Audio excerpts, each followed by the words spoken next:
design interfaces that connect departments and also connect care group hospitals.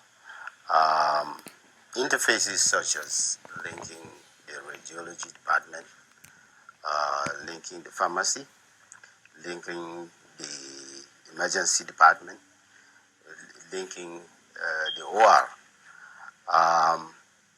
Basically, we are in the center of all applications that when it comes to electronic medical record, that is the key to connect all the systems so that they work in a collaborative way.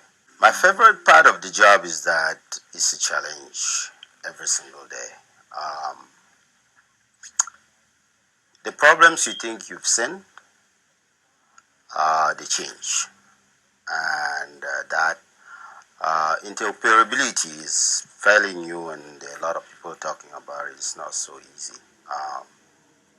Every time you got a challenging job. For instance, you get a patient that came in, and somebody who is doing the registration enters the name in a different format. As the integration specialist that takes this record and sends it to other departments, you have to be able to make sure that the system that integrates, which is an engine, is able to recognize these duplicates. And so this happens every single time because in all these hospitals, they have different people doing registrations. They're trained differently.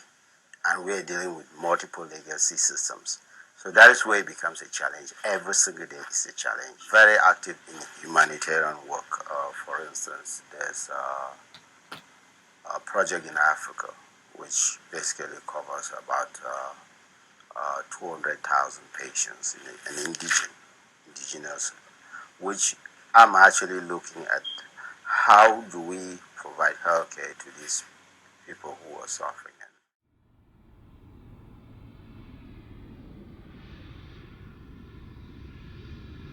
That's killing tens of thousands of Americans. Turns out that itself is a terrible thing for the economy. And so, yes, the economic indicators are bad. They have been terrible and they remain so. But you're also now seeing the market react as we see headlines all over the country as national news organizations stick their heads back above the parapet and start to report with horror just how much things have not gone the way everybody hoped they would in terms of the epidemic.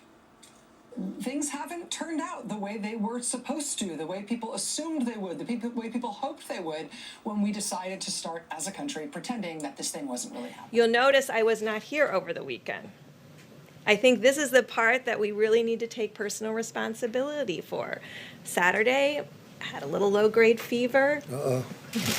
What next is a great question to ask, and nobody can determine what next after the coronavirus is controlled.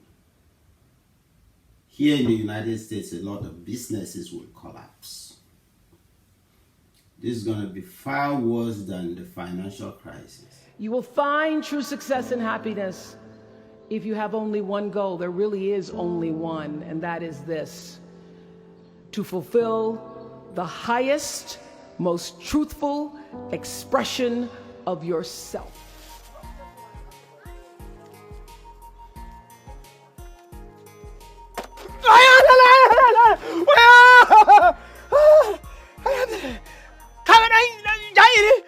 gidanku shine zaka da baki kamar ta duka na ka tsora tani na dauka hari aka kawo kudin na saka da kitayarka mutumin banza simi da kai dan kwal uba